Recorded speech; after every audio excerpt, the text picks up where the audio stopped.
Mga kaibigan, ako'y 15 taon na nag-i-e-bike, kaya marami na rin akong karanasan tungkol sa e-bike. Nandyan yung lumubog, halos abot sa upuan kasi wala naman akong pag-iwanan, tapos ang daanan ko ay baha, hanggang baywang halos ang baha. Pinilit ko iniuwi kasi wala naman mapag-iwanan doon sa ay baha, wala naman mga bahayan doon. Pinatakbo ko ang e-bike. Noong una, nasira yung e-bike ko, pero naisip ko meron sigurong tubig na pumasok kasi nabuksan na yung pinaka motor hub niya. Noong pangalawa na nangyari naman ganon, ang ginawa ko na baha, na padaan na naman sa baha, wala rin pag-iwanan gabi.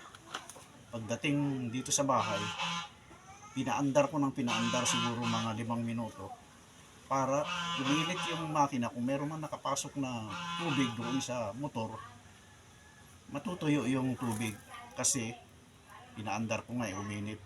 Mga 5 minuto, paandarin ninyo, naka-stand. Kaya yung sumunod na nabaha na yung e-bike ko, okay na, hindi na nagloko. Ganun lang ang tip ko sa inyo mga kaibigan kung napapadaan kayo sa baha. Ngayon, kung ayaw ninyong ipadaan sa baha, pwede rin, mas maganda.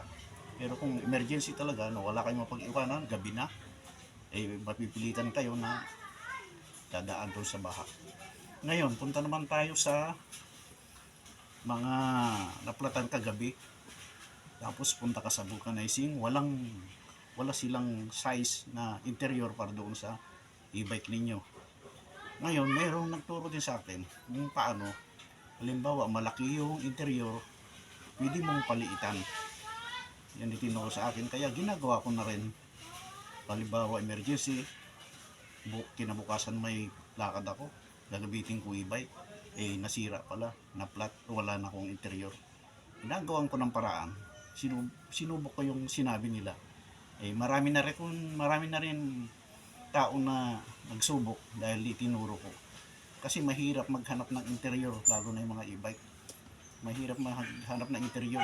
Wala silang tinda, hindi lahat na nagtitinda ng interior meron para sa e-bike. Ganito mga kaibigan, pag medyo malaki yung interior, ito ang tinuro sa akin. Halimbawa ito, malaki, pwede para dito. Ang gagawin lamang, ayan, ititiklop, isusuot, yan, susuot ninyo ng mga kung gaano gusto ninyo kalaki dito, pwede. Ayan, suksok nyo yung isuksok hanggang sa lumiit siya. Ayan, pwede kayong kumuha ng pangsundot para mas mabilis. Ayan, oh, diba, halos pantay na, konti pa. Yan, pwede yan mga kaibigan, pansamantala, pero papalitan din ninyo yung tunay na kasukat niya. Ayan, pwede na ilagay. Tapos kung nailagay ninyo para hindi bumukol dito banda, halimbawa dito, yung tapat nun ang medyo madaling bumukol, tatalian ninyo muna. Pagka nailagay ninyo, tatalian nyo pa ganon ng interior pansamantala, tapos pahanginan. Ngayon, kung may hangin na, hindi bumukol dito sa pinagdugtungan, hindi masyadong bukol, kaya pantay pa rin pag tumakbo. Pero kung may interior na kayo na tama dito, babalik din ninyo yung tunay niya interior niya. Yun lamang mga kaibigan. Magsusunod pa, marami pa kong tip para sa inyo tungkol sa e-bike.